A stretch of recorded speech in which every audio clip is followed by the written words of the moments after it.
And now it's 6 as the nation remembers Dr. Martin Luther King Jr. A powerhouse group came together on Miami Beach to discuss race relations in America. That included Dr. King's son and the attorney for the families of Trayvon Martin and Michael Brown. CBS 4's Cynthia Demas was also there. Decades have passed since the Reverend Dr. Martin Luther King Jr. spoke about a dream of equality in a speech that for many defines the civil rights movement. What would he think of the recent events of Trayvon Martin, an African-American shot and killed by a watch guard in Central Florida, of Michael Brown, a teen shot by a white officer in Ferguson, Missouri, of Eric Garner, who died in New York after a white officer put him in a chokehold? We spoke with Martin Luther King Jr.'s son, Martin Luther King III. Your dad made a speech 52 years ago about a dream. Well, what would he say about the situation at hand today? Well, I think, number one, I don't know that any of us can speak to what he would say. What I will say is I think that had he lived, had Robert Kennedy lived, our nation would be on a different trajectory. Martin Luther King III said his father would focus on pulling the nation together. He was part of a panel discussion on civil rights at the National Trial Lawyers Summit on Miami Beach. Also on the panel, Ben Crump, attorney for Trayvon Martin's family.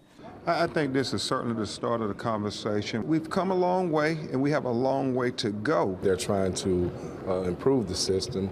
We all know that there's a disparity in the system, and it's good to see the trial lawyers and civil rights lawyers and everyone come together and try to rectify the problem. Famed civil rights attorney Gloria Allred weighed in. I'm 73 years old. I will fight to my last breath, and if there is a way to do it from the great beyond, I will be doing it. Mark O'Mara, attorney for George Zimmerman, the watchman acquitted of killing Trayvon Martin, says the system needs help but isn't totally broken. I don't think the system is completely broken.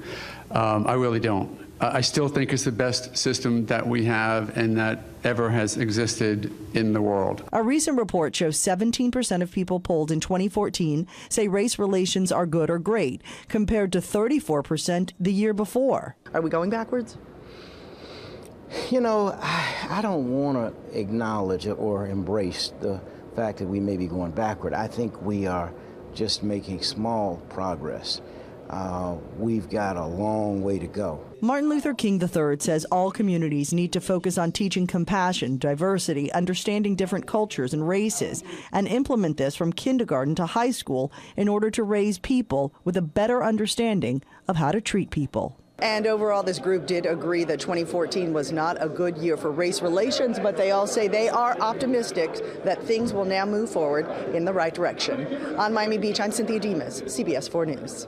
All right.